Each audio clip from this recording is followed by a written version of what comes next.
अस्सलाम वालेकुम नाज़रीन, आप यूट्यूब चैनल देख रहे हैं। मैं इमरान खान हूँ। अडियाला बॉर्डर के बाहर जो है वो दोबारा से टेंशन हो गई है। पाकिस्तान में दो बॉर्डर्स हैं। एक इस वक्त जहाँ टेंशन है वो इंडिया पाकिस्तान का बॉर्डर है, लाइन ऑफ कंट्रोल, और एक लाइन ऑफ कंट्रोल जो है वो अडियाला के बाहर बनाई गई है पाकिस्तान की एस्टेब्लिशमेंट की जानिब से कि इसको कोई क्रॉस ना करे। और काफ़ी वहाँ पर गिरफ्तारियाँ, तशद्दुद, धक्कम पेल, वहाँ पर MNAs और MPs मौजूद थे। कुछ ख़वातीन पर तशद्दुद भी हुआ है और ख़वातीन को जो है वो धक्के भी मारे गए हैं। सुहेल अफरीदी जो सूबाई वज़ीर हैं खैबर पख्तूनख्वा के, उनको बालों से पकड़कर घसीट कर गिराया गया और फिर उसे घसीटते रहे। वहाँ पे शाहिद खटक मौजूद थे, साहबजादा हामिद रजा, इन लोगों पर भी तशद्दुद हुआ, धक्कम पेल हुई और कारकुनों को गिरफ्तार भी किया गया, कारकुनों पर लाठी चार्ज भी किया गया, ख़वातीन के साथ भी बेहुरमती और बदतमीज़ी की गई। इमरान खान साहब की बहनें उन्हें मिलने के लिए पहुंची थी। अच्छा, इससे पहले कि मैं ये सारा सिनेरियो आपके सामने और तफसील के साथ रखूँ, ज़रा ये आप एक जुमला सुने। और ये बोल कौन रहा है? ये पाकिस्तान का इंफॉर्मेशन मिनिस्टर बोल रहा है।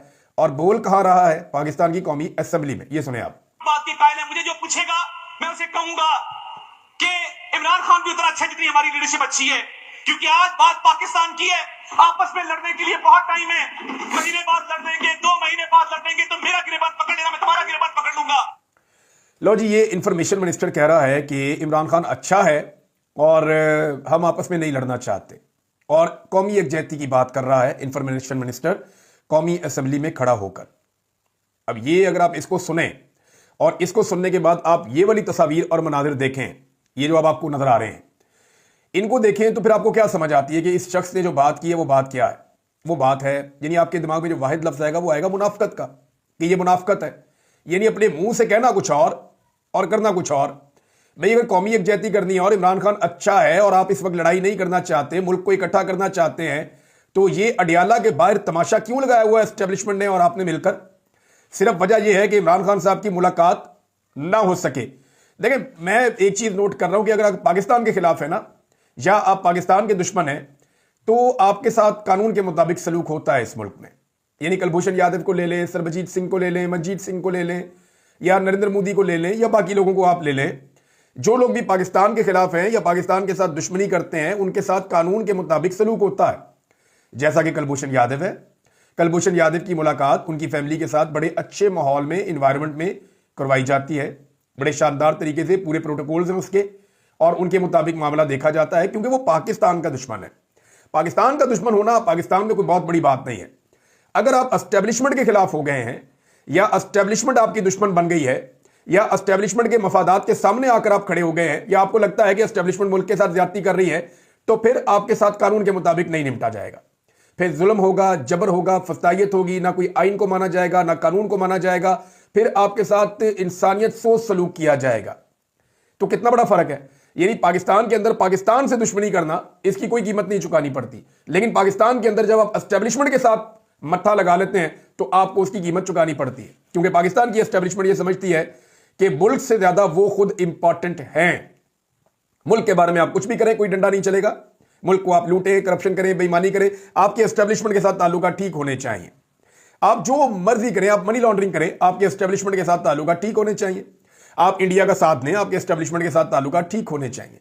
आप नरेंद्र मोदी के खिलाफ एक लफ्ज ना बोले, लेकिन आपके एस्टेब्लिशमेंट के साथ ताल्लुकात ठीक होने चाहिए, तो मामला चलेगा।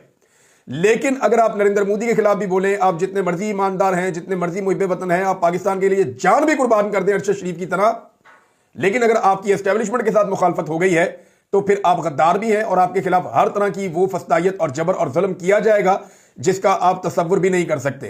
तो इसका मतलब सादा सादा यह है, जो मुझे समझ आया, कि पाकिस्तान में पाकिस्तान की एस्टेब्लिशमेंट के मफादात पाकिस्तान के मफादात के ऊपर रखे जाते हैं। पाकिस्तान से ज्यादा मुकद्दम पाकिस्तान की एस्टेब्लिशमेंट को अपने जाती मफादात और अपना वजूद है पाकिस्तान की, तो ऐसा लगता है, उन्हें लगता खैर है। अब नाज़रीन, ये एक मुलाकात के लिए जब पहुंची अलीमा खान साहिबा और बाकी लोग, तो अलीमा खान साहिबा ने एक ट्वीट भी किया, वो भी मैं आपको पढ़ के सुना देता हूं उर्दू में ट्रांसलेट करके। उन्होंने कहा, जी ये जो 7 हफ्ते गुजरे हैं कि इमरान खान साहब की उनकी फैमिली से मुलाकात नहीं करवाई गई, इसमें तुम्हें यह रियलाइज हो जाना चाहिए कि इमरान खान की फैमिली उसको डील करने से नहीं रोक रही, या अगर इमरान खान साहब अगर डील नहीं कर रहे तो ये इन्फ्लुएंस या दबाव उनकी फैमिली की तरफ से नहीं है कि डील ना करना। ये खुद इमरान खान का अपने प्रिंसिपल्स हैं, उसके अपने उसूल हैं, और वो हमेशा इनके ऊपर खड़ा रहेगा, और वो जेल से बाहर नहीं आएगा। वो खुद कहता है जब तक कि वो अपने सारे मामलात को क्लियर नहीं कर लेता। वो सिर्फ अल्लाह ताला से डरता है और किसी से नहीं डरता। और कोई भी आइसोलेशन, उसको अकेला रखना, उसको कैद तन्हाई में डालना और कैद में जबर करना, उसको तोड़ नहीं सकेगा। आप उसको नहीं तोड़ सकेंगे, उसके अज़म को आप नहीं तोड़ सकेंगे। लिहाजा अपना वक्त ज़ाया मत करें। इमरान खान की फैमिली को इमरान खान से मिलना अलाउ करें, उसकी इजाज़त दें। अब यह बात की है अलीमा खान साहिबा ने एक ट्वीट करते हुए अंग्रेजी में। मैंने आपको बता दिया कि इमरान खान साहब की बहन का इस बारे में क्या सोचना है, लेकिन मेरे ख्याल में थोड़ा सा वो अभी भी अंडरस्टैंड नहीं कर रही। वजह यह नहीं है कि इमरान खान को तोड़ना है फैमिली से ना मिलवा के, वजह कुछ और है। जो मुझे वजह समझ आ रही है वो ये है कि एस्टैब्लिशमेंट नहीं चाहती कि इमरान खान साहब का कोई मौके बाहर आए। वो इमरान खान को, उनके कद को नीचा करना चाहती है, उन्हें कमजोर करने के लिए उनके कद को नीचा करना चाहती है, अवाम की नजरों से उन्हें ओझल रखना चाहती है, उनका कोई बयान बाहर ना आए, उनकी रेलिवेंस कम करना चाहती है। यानी मुझे तो बाद वक्त ऐसा लगता है कि एस्टैब्लिशमेंट ने ये जो जंग का माहौल बना है, इसे आर्मी चीफ की प्रमोशन के एक मौके के तौर पे लिया है। ये जो इंडिया के साथ आपका पंगा पड़ गया ना, एक जंग वाला माहौल बन गया। ऐसा लगता है कि पाकिस्तान की एस्टैब्लिशमेंट ने इसे अपने आर्मी चीफ की प्रमोशन के लिए एक मौके के तौर पे लिया है। अगर ऐसा नहीं है तो इमरान खान साहब का एक स्टेटमेंट आप बाहर आने दें, आर्मी चीफ बहुत पीछे चले जाएंगे। इमरान खान एक ट्वीट करते हैं या उनका एक स्टेटमेंट बाहर आता है या वो अंदर से बैठ के जेल में कोई एक बात करते हैं, वो बात बाहर पहुंचते ही पाकिस्तान में सारे लोग इररेलेवेंट हो जाते हैं। यही एक वजह है क्योंकि आजकल आर्मी चीफ की प्रमोशन का काम बहुत तेजी से जारी है, क्योंकि 2025 के नवंबर में उन्होंने रिटायर हो जाना है अपनी सीट से। जो कानून के मुताबिक था वो तो उन्होंने रिटायर हो जाना था। अभी इन्होंने कोई कानून बदलवा लिया है, आर्मी चीफ की सीट की मुद्दत ही 5 साल कर दी है, तो उसूलन तो उन्होंने 2025 के नवंबर में रिटायर हो जाना था। लेकिन ऐसे माहौल में अब उनकी प्रमोशन की जा रही है, प्रोजेक्शन की जा रही है, और ये जो माहौल अभी बना हुआ है जंग वाला, इसको एक अपॉर्चुनिटी के तौर पे लिया जा रहा है। मुझे तो कभी ऐसा लगता है कि पाकिस्तान की रियासत बाय डिजाइन भारत को सपोर्ट कर रही है। और पहले तो देखें ना, नंबर एक बात तो यह है कि जो भारत की तरफ से ललकारा गया नरेंद्र मोदी की तरफ से, उस ललकार का जवाब ही नहीं दिया। ना नवाज शरीफ ने, ना शहबाज शरीफ ने, ना मरियम ने, शरीफ खानदान में से किसी ने जवाब नहीं दिया। मोदी को जवाब देते हुए वो डरते, मोदी को वो जवाब दे नहीं सकते। हत्ता के हालात यहां तक पैदा हो गए हैं कि अगर आप मोदी के खिलाफ खड़े होकर कौमी असेंबली में तकरीर करें तो आपकी तकरीर भी नहीं चलाई जाती, वहां पे कट लगा दिया जाता है। आप इंडिया की, मोदी की, भारत की बात करें, आबी जारहियत की बात करें, आप इन चीजों पे जैसे ही बात करते हैं कौमी असेंबली के अंदर आपकी तकरीर काट दी जाती है अपोजिशन की। वो ये गिला कर रहे हैं। साहबजादा हामिद रजा साहब ने इस पे ट्वीट करके बताया कि पीटीवी पर मेरी तकरीर किन अल्फाज की वजह से रोकी गई, जरा ये सुने आप। मोदी रास्कल है, गुजरात का कसाई है, बेशरम और बेगैरत है, मुसलमानों की नस्लकुशी में मुलव्वस है, और मोदी को बगैर वीजा जाती उम्रा बुलाकर पग पहनाने वाली शरीफ फैमिली के मुंह से अब तक क्यों एक लफ्ज नहीं निकला। यह है मेरी कौमी असेंबली की तकरीर के वो चंद अल्फाज जिनकी वजह से पाकिस्तान टेलीविजन पर मेरी तकरीर रोक दी गई। किस कौमी यकजहती की बात करते हैं? उमर अयूब खान, अली मोहम्मद खान, आदिल बजई, और मेरी तकरीर सिर्फ इसलिए लाइव कट कर दी गई, नहीं सुनाई गई कि वो हिंदुस्तान के खिलाफ थी और इमरान खान को एपीसी में बुलाने पर थी। अब सवाल है, कौन है वो इंडिया का यार जो ये बातें नहीं सुन सकता? मोदी का जो यार है, गद्दार है, गद्दार है। ये साहबजादा हामिद रजा साहब ने ट्वीट किया, बड़ा खुलकर उन्होंने बताया कि जनाब आप, ऐसा नहीं है कि आप नवाज शरीफ से कह रहे हैं कि वो मोदी के खिलाफ बात करें या आरएसएस की आइडियोलॉजी पे बात करें या भारतीय जारहियत के ऊपर उनकी ललकार का मुंह तोड़ जवाब दे। ऐसा नहीं है कि वो ना करें। ये अगर हम भी ये करते हैं तो हमारी आवाज भी दबा दी जाती है। यानी एक तरह से रियासत शायद ये साबित कर रही है कि आप जवाब दें ही ना मोदी की ललकार का या भारत की जारहियत का। यानी मुझे ऐसा लगता है कि पाकिस्तान की रियासत बाई डिजाइन भारत को सपोर्ट कर रही है इन कामों में, कि जो लोग खुद तो आप जवाब देते नहीं है, जो जवाब देना चाह रहे हैं उनको आप देने नहीं दे रहे। अच्छा, साथ में पानी रोक दिया भारत ने, आपने कुछ नहीं किया। देखें, हमें यह बात माननी पड़ेगी, तस्लीम करनी पड़ेगी कि जनरल ज़ियाउल हक के दौर में, जनरल परवेज मुशर्रफ के दौर में, जनरल कियानी के दौर में, जनरल राहील शरीफ के दौर में और जनरल बाजवा के दौर में भारत ने स्ट्रक्चर्स बनाए हैं पाकिस्तानी पानियों के ऊपर, जिनमें बगलियार डैम भी है, सलाल डैम भी है, किशनगंगा डैम भी है, दीगर डैम में उनके ऊपर काम भी हो रहा है। अभी जनरल आसिम मुनीर के दौर में भारत ने मकबूजा कश्मीर में 2 हाइड्रो पावर प्रोजेक्ट्स के ऊपर काम शुरू कर दिया है। और ये इंफॉर्मेशन पाकिस्तान समेत दुनिया भर के अखबारात में और हर जगह पे ये इंफॉर्मेशन छपी भी है कि सिंध ताज मुआहिदे को मुअत्तल करने के बाद भारत ने बाकायदा मकबूजा कश्मीर के अंदर 2 नए हाइड्रो पावर प्रोजेक्ट्स के ऊपर काम कर दिया, जिनकी फिजिबिलिटी इन्होंने पहले से बनाई हुई थी। तो अब जो शख्स जवाब दे सकता है, यानी पानी रोक दिया, आपने जवाब क्या दिया? कुछ भी नहीं दिया। हुकूमत ने अपना पैंतरा बदल दिया है, यह भी मैं आपको बता दूं। राना सनाउल्लाह साहब ने एक इंटरव्यू देते हुए अपना पैंतरा बदल दिया है। इससे पहले जो इसहाक डार ने कहा था, मैंने आपको सुना दिया था। इसहाक डार ने कहा था कि अगर आपने पानी रोका तो इसको हम एक्ट ऑफ वॉर समझेंगे, और एक्ट ऑफ वॉर का मतलब यह है कि आपने जंग का आगाज कर दिया है, फिर पाकिस्तान जवाब देगा। फिर बार बार यह भी कहा गया पाकिस्तान के वफाकी वुज़रा की जानिब से, काबीना की जानिब से, कि इंडिया ने पानी रोका तो हम वो स्ट्रक्चर्स तबाह कर देंगे। अब पाकिस्तान के पानियों के ऊपर बहुत सारे स्ट्रक्चर्स पहले ही इंडिया बना चुका है, लेकिन पानी नहीं रोकता था। अब इंडिया ने उन स्ट्रक्चर्स की मदद से पाकिस्तान का पानी रोकना शुरू कर दिया है, और यह पाकिस्तान के मीडिया में रिपोर्ट हुआ है, इंडिया के मीडिया में रिपोर्ट हुआ है, आलमी मीडिया में रिपोर्ट हुआ है। तो क्या पाकिस्तान वो स्ट्रक्चर गिराएगा? बजाय इसके कि उन स्ट्रक्चर्स को हटाने के पाकिस्तान अपना पानी खुलवाए, पाकिस्तान ने अपना पैंतरा बदल दिया है। वो राणा सनाउल्लाह ने स्टेटमेंट दिया, उन्होंने कहा जी कि अगर कोई इंडिया नया स्ट्रक्चर बनाएगा तो हम उसको निशाना बनाएंगे। तो जो पुराने स्ट्रक्चर जो आपके पानी पे बनाए थे इंडिया ने, जिसपे उन्होंने आपको ये यकीन दहानी करवाई थी कि आपका पानी नहीं रोकेंगे, हमने सिर्फ बिजली बनानी है, हम आपका पानी नहीं रोकेंगे, इंडिया की यकीन दहानियों पे आपने यकीन किया और आज इंडिया वहां से पानी रोकता है। हालांकि सिंध ताश मुआहदे के मुताबिक भारत को कोई हक नहीं था कि वो यहां पे किसी किस्म का कोई स्ट्रक्चर बनाता, लेकिन उन्होंने बनाए। अब आपका पानी रोक लें, आप गिराएं, स्ट्रक्चर कैसे गिराएंगे आप? देखिए, राणा सनाउल्लाह साहब ने तो बात ही बदल दी ना। उन्होंने कहा नया स्ट्रक्चर बनाएंगे तो हम रोकेंगे, पुराने वालों से वो पानी रोक रहे हैं तो उसके ऊपर उनका जवाब ही कोई नहीं है। तो नाज़रीन, ये है सूरत हाल के एक तरफ वो ये कहते हैं कि हम कौमी यकजहती करना चाहते हैं मुल्क में, दूसरी तरफ जो सबसे बड़ा लीडर है जो जवाब दे सकता है भारत को, उसे बदनीयती से बंद किया हुआ है और उसका पैगाम भी बाहर नहीं आने दे रहे। यानी इमरान खान साहब का पैगाम बाहर आ जाता है तो बात कहां से कहां पहुंच जाती है। लेकिन जब इमरान खान का पैगाम बाहर आ जाता है ना, तो पाकिस्तान की मिलिट्री एस्टेब्लिशमेंट और उसके जो बड़े बड़े किरदार जिन्हें बहुत ऊंचा उठाया जा रहा है वो बहुत नीचे चले जाते हैं। असल में इमरान खान का सबसे बड़ा कसूर यह है कि वो बोनों के देश में देवकामत शख्सियत है। ये सारे बोने हैं ना, ये एस्टेब्लिशमेंट के अंदर जितने लोग काम करें छोटे छोटे बोने हैं, ये जितने सरकारी मुलाजमीन हैं ये छोटे छोटे बोने हैं, ये जितने आपके सियासतदान हैं वो छोटे छोटे बोने बन गए इमरान खान के सामने। अल्लाह रब्बुल इज्जत ने उसको एक देवकामत सियासी शख्सियत बना दिया है। अब पाकिस्तानी उसी की बात करते हैं, उसी की बात सुनते हैं, उसी की तरफ अड़ियां उठा उठा के देखते हैं कि जनाब ये आदमी को फैसला करेगा तो हमारी किस्मत बदलेगी। तो ये तो अल्लाह ताला ने उसको दिया ना मुकाम, तो आप उससे छीन नहीं सकते। अब उन्होंने तरीका ये इख्तियार किया कि इमरान खान को आइसोलेट कर दो, दूर कर दो, अलग कर दो, लिहाजा इमरान खान की कोई बात ही बाहर ना आए। अब फाइनली जब मैं ये वीडियो कर रहा हूं, थोड़ी देर पहले इत्तला आई है कि अलीमा खान साहिबा के अलावा उनकी दो बहनों को और एक कासिम खान को, इन तीन लोगों को इजाजत दी गई है इमरान खान साहब से मिलने की। पहले भी इन्हें इजाजत दी गई थी, जेल के दरवाजे तक बुलाया गया, बैठा के वापस भेज दिया गया, इमरान खान साहब से मुलाकात नहीं करवाई गई। देखना यह है कि अब ये मुलाकात होती है या नहीं होती, लेकिन खबर तो यह आई है कि उन्हें मुलाकात के लिए इजाजत दी गई है। अगर इजाजत हो जाती है, वो जाके मिलते हैं, इमरान खान साहब कुछ कहते हैं, वो बाहर आके खबर देते हैं, तो फिर सिचुएशन हमें पता चलेगी कि होता क्या है।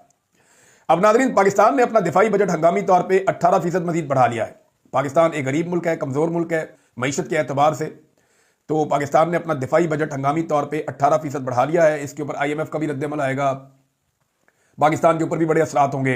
पाकिस्तान में जो तरक्याती बजट है उसके अंदर बहुत बड़े बड़े कट लगेंगे, आपके तरक्याती प्रोग्राम रुक जाएंगे।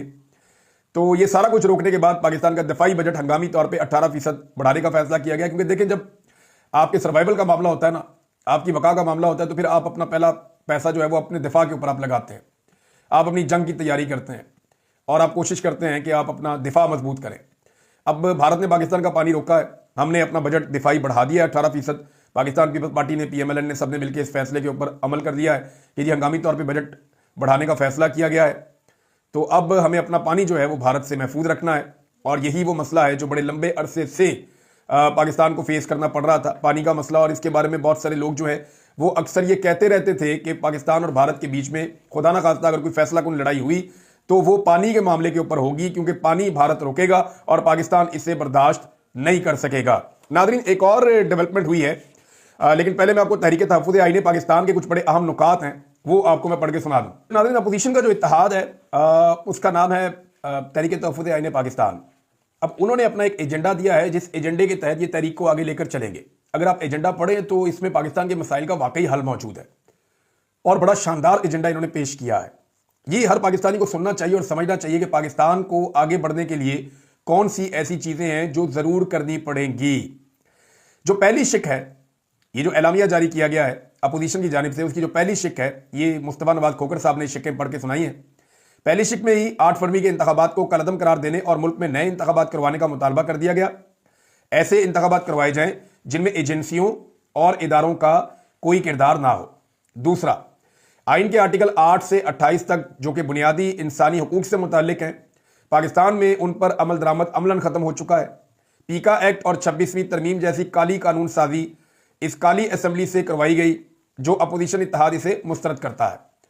नंबर 3, आइन के आर्टिकल 245 के तहत फौज की जिन जिम्मेदारियों का तयन किया गया है, फौज को इन तक महदूद किया जाए। फौज की जानिब से हाकमियत में मुदाखलत की वजह अवाम और फौज में जो फ़र्क पैदा हो गया है वो ख़तरनाक है।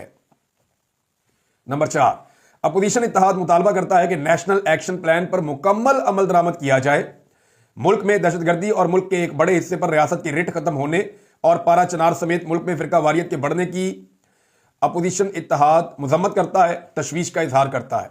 नंबर 5, अपोजिशन इत्तेहाद हुकूमत के शाहाना खर्चों में कमी और अवाम पाकिस्तान पर टैक्सों की भरमार में कमी का मुतालबा करता है, क्योंकि इन टैक्सों से पाकिस्तान की मईशत रुक चुकी है। नंबर 6, हुकूमत ने अदलिया को झेली महकमा बनाने के लिए जो कोर्ट पैकिंग की गई है, अदलिया को यरगमाल बना लिया गया है और इस ज़िमन में जो तकर्रियाँ और तबादले किए गए हैं, अपोजिशन इत्तेहाद इसकी मजम्मत करता है और अपोजिशन इत्तेहाद ऐसी तमाम तकर्रियों को मुस्तरद करता है। नंबर 7, अपोजिशन इत्तेहाद पानी के वसाइल की तकसीम 1991 के वाटर पर अमल दरामद पर होना चाहिए, सिंध के अवाम के पानी में कमी और दरियाए सिंध के बहाव में कमी का सबब बनने वाले मनसूबे पर पेशगी एतमाद में ना लेने की मजम्मत करते हैं और चोलिस्तान की नहरों की SIFC के जरिए तेज तरीन तकमील वफाक के मुनाफी हम समझते हैं। नंबर 8, अपोजिशन इत्तेहाद 18वीं तरमीम के जरिए सूबों को मिलने वाले इख्तियारात पर SIFC के क़याम को काली ज़रब समझता है। 5 सूबों को दहाइयों की जद्दोजहद के बाद मिलने वाले हकूक SIFC जैसे गैर नुमाइंदा फोरम के जरिए सलब नहीं किए जा सकते। सूबाई हुकूक जो है वो SIFC ले रही है और वो तमाम वसाइल का रुख अपनी तरफ मोड़ रही है और SIFC को जो है वो फौज कंट्रोल करती है। अच्छा जी, नंबर 9, पाकिस्तान में पाकिस्तानियों को मिसिंग पर्सन्स बनाना बंद किया जाए और इस अमल की संगीनी और दूर रस नताइज को समझते हुए पहले से मिसिंग पर्सन्स को अदालतों में पेश करने का अपोजिशन का इत्तेहाद जो है वो मुतालबा करता है। शिक नंबर 10, आर्टिफिशियल इंटेलिजेंस के दौर में इंटरनेट पर पाबंदी काबिल मजम्मत ही नहीं बल्कि बायस शर्म है। अपोजिशन इत्तेहाद इंटरनेट बंदिश फौरन खत्म करने का मुतालबा करता है। नंबर 11, 60% नौजवानों की आबादी वाले मुल्क में स्टूडेंट यूनियन पर पाबंदी खत्म की जाए। नंबर 12, आइन के आर्टिकल 140 के तहत इस्लामाबाद और पाकिस्तान में पंजाब में शफाफ बल्दियाती इंतखाबात करवाए जाएं और क्वेटा मेट्रोपॉलिटन के नताइज रोक लिए गए थे, वहां पर भी हकीकी मानों में इख्तियारात निचली सतह पर मुंतकिल किए जाएं। शिक नंबर 13, इमरान खान समेत तमाम सियासी असीरान की रिहाई और जाली मुकदमात को फौरी खत्म किया जाए। शिक नंबर 14, खारजी महाद पर अपोजिशन इत्तेहाद हुकूमत से मुतालबा करता है कि हुकूमत खुदनुमाई से बाहर आए और तेजी से बदलती सूरत हाल का इदराक करे। आखिरी शिक इनकी यह है कि तमाम सियासी जमातों के इत्तफाक से ट्रुथ एंड रिकंसिलिएशन कमीशन बनाया जाए, जो माजी के वाकयात पर हकायक पर मबनी रिपोर्ट जमा करवाने। चार्टर ऑफ डेमोक्रेसी की शिक नंबर 13 में मौजूद हुकूमती इत्तेहाद इस कमीशन के लिए इत्तफाक कर चुका है। यह है जनाब अपोजिशन का एजेंडा, जिसके तहत वो अपनी तहरीक को आगे बढ़ाएंगे। वैसे ये एजेंडा जितना मर्जी आप बना लें, जब तक आप अवामी ताकत को इकट्ठा नहीं करेंगे तब तक आप अपने एजेंडे पर अमल दरामद नहीं करवा सकते। आपको भरपूर अवामी ताकत इकट्ठी करके इस हुकूमत के खिलाफ खड़ी करनी पड़ेगी, तभी होगा। नाज़रीन, मखसूस नशिस्तों वाला जो केस है वो सुप्रीम कोर्ट ऑफ पाकिस्तान में लगा हुआ था। उस हवाले से जो डेवलपमेंट है वो ये है कि मखसूस नशिस्तों के मुकदमे में नज़रसानी खारिज करने पर तौहीन अदालत के बेंच से भी जस्टिस आयशा मलिक और जस्टिस अकील अब्बासी को निकाल दिया गया है। यानी इस बात का ख्याल रखा जा रहा है कि कोई जज ऐसा शामिल ना हो जो इस हुकूमत के अज़ाइम के रास्ते में रुकावट बन जाए। जब से ये आईनी अदालतें बनी है ना, पाकिस्तान की अदलिया का अल्लाह ही हाफिज है। बेड़ा गर्क कर दिया है इन्होंने पाकिस्तान की अदलिया का। और मखसूस नशिस्तों के केस के बेंच से जस्टिस आयशा मलिक और जस्टिस अकील अब्बासी को हटा दिया गया। अब 11 रुकनी बेंच इसकी समाअत करेगा। लेकिन एक और बड़ी मजेदार चीज़ ये हुई कि मखसूस नशिस्तों वाला जब केस लगा सुप्रीम कोर्ट में, तो बेशुमार औरतें वहां पर पहुंच गई जिन्हें हमने पहले कभी देखा ही नहीं। ये औरतें अडियाला जेल के बाहर इमरान खान साहब की बहनों के साथ नहीं जाती, लेकिन क्योंकि ये मखसूस नशिस्तों के लिए उम्मीदवार हैं तो ये सुप्रीम कोर्ट पहुंच जाती हैं। ये वहां पे सहाफ़ी रिपोर्ट कर रहे थे। वैसे तो वज़ीर आला खैबर पख्तूनख्वा भी नहीं पहुंचा। अली अमीन गंडापुर जो हैं उनको वज़ीर आला इमरान खान साहब के नाम पे बनाया गया और लोगों ने वोट इसलिए दिया था कि आपने इमरान खान को रिहाई दिलानी है। वो इमरान खान को रिहाई क्या दिलानी है, रसाई तक नहीं हो रही। सोचे ना, एक वज़ीर आला अगर खुद आ जाएगा तो पुलिस ऐसे टॉर्चर कर सकती है, ऐसे बदतमीजी कर सकती है। उनकी बहनों को रोजाना वहां पे शटल कॉक बना देते हैं, कभी यहां से मारते हैं, कभी वहां से मारते हैं, कभी यहां से घसीटते हैं, कभी गिरफ्तार करके ले जाते हैं। और गंडापुर जो इमरान खान के नाम के ऊपर वोट लेकर वज़ीर आज़म बन के बैठा हुआ है, वो बड़ा अजीबोगरीब ही मुझे समझ नहीं आ रही कि ये एक करैक्टर को हुआ क्या है। अच्छा खासा अली अमीन गंडापुर इमरान खान साहब का साथी था, लेकिन वो तमाम ऐसे काम कर रहा है जो मुझे ऐसा लगता है कि इमरान खान को शायद सूट भी नहीं करते और इमरान खान इसको शायद बुरा मनाएंगे। यानी एक बच्ची बैठी हुई है सामने और वहां पे सिगरेट लगाया हुआ है, एक तकरीब में बैठे हुए वहां सिगरेट लगाया हुआ है। ये क्या बिहेवियर है? ये एटीट्यूड है वज़ीर आला वाला? यानी पहले मुझे यानी सिगरेट पी के कश लगाने से लोग आपको दलेर नहीं समझेंगे। आप अपना इमेज तबाह कर चुके हैं जब आप आईजी के सामने छुप गए थे और आप सारी रात छुपे रहे, फिर आप पहाड़ियां क्रॉस करते रहे। जब आप एक आईजी से, एक नॉर्मल पुलिस वाले से, एक वजीर आला होकर आप डर गए और आप बुज़दिलों की तरह भाग गए, तो उस वक्त आपका इमेज तबाह हो गया। अब पब्लिक के अंदर बैठ के, बच्चों के सामने बैठ के सिगरेट लगाना, उसके कश उड़ाना, इससे आपका कोई इमेज बिल्डिंग नहीं होगा। गंडापुर साहब, आपने अपने पांव पे कुल्हाड़ा मार दिया, अपने आप को एक्सपोज कर दिया। अब तक इतनी